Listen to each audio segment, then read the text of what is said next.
Prototyping products is really useful not only to us in the development process, but it's also really useful for the end customers, for the clients, and everyone else involved. I'm Elise Jaffe, and I'm an R&D engineer here at Blur.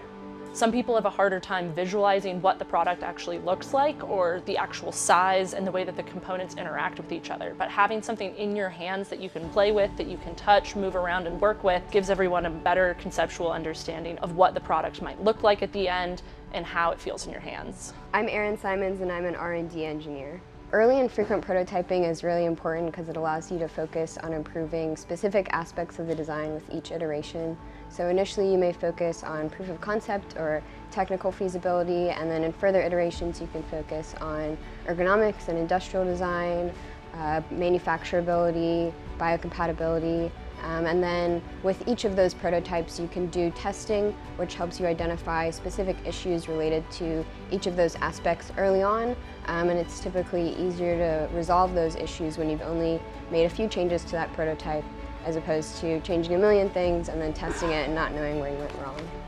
The prototyping process generally takes a lot of iterations and a lot more work than a lot of people might expect.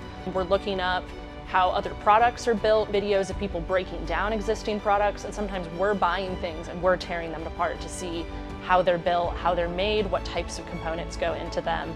And then when we're trying to recreate some of those functions here, we'll 3D print some parts, we'll do molded pieces that are part of those designs. There's a lot of different processes that come together for multiple iterations over and over, and then test it and seeing it does work in the way that we expect it to. Or maybe seeing it would be more user-friendly if we changed this feature and had it be a little bit better for an end customer to work with. At the end of the process, it's really rewarding when something finally works and you're passing it around and they're all saying, yeah, this is exactly what we were thinking, this is really coming together well, and this makes a lot of sense for the product.